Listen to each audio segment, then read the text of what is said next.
this music hall opened in 1857 as the Britannia Music Hall. Music hall was really established during the time known as the Industrial Revolution.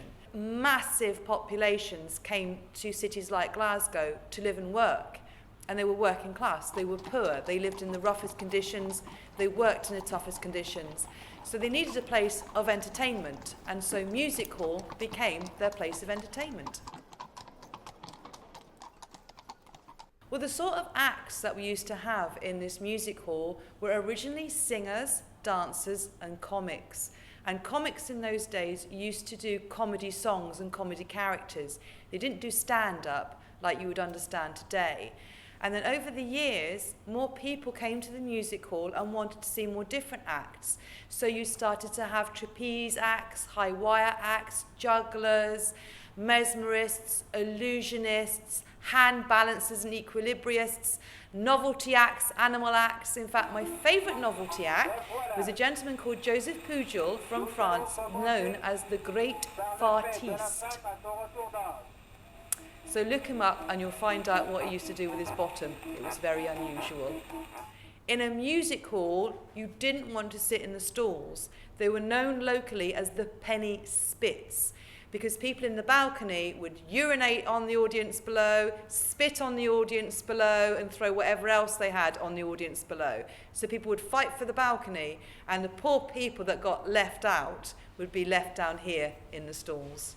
So generally, music halls in the early days were owned by people who were quite wealthy, were performers themselves, and were great showmen, were great strong personalities, because in those days you didn't have social media to advertise.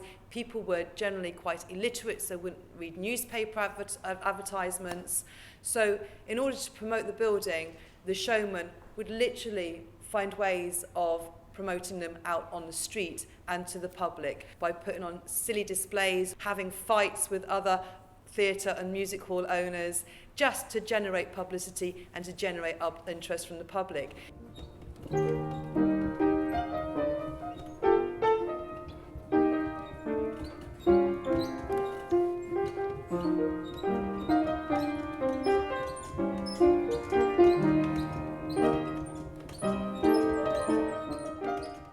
Well, we have lots of different levels in this building. This floor and the floor above us with the cutaway, with the balcony in it, this is all the music hall.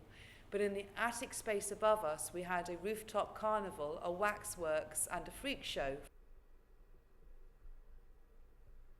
Freaks is a nasty term that we prefer not to use today outside of this building, because freaks were generally people that don't look like the rest of us.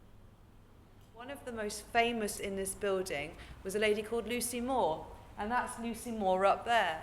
And she was exhibited in 1908 as the world's fattest woman.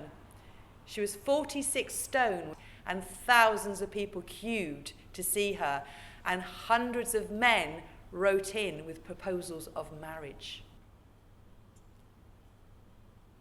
Well, because this building didn't have toilet facilities, and because it was really, really crowded with people, men couldn't get out to urinate, so they would urinate where they stood. And the great thing about that is that it stopped this building from burning down, because this building was lit by naked candlelight once upon a time, and the whole auditorium is wooden, including the seating. So rather than burning down, it was so saturated with wee-wee, it couldn't ignite. But the other thing about wee, it's very useful, you know, wee-wee. When it goes off, it produces what's called ammonia. And ammonia kills woodworm. So not only did we preserve the auditorium and prevent it from catching fire with wee-wee, it also stopped the wooden auditorium getting woodworm. So I'm very thankful we didn't have toilets in here back in the day.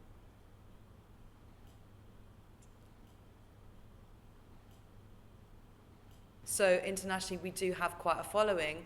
Locally, we do get a lot of people coming to visit us. So probably a few 100,000 people locally know about this building by now. Maybe half the population of Glasgow. So we need more people to know. We want the whole of Glasgow to know about it. Yeah. So you can follow us on Facebook and Twitter and Instagram and on our website. And spread the word for me, girls.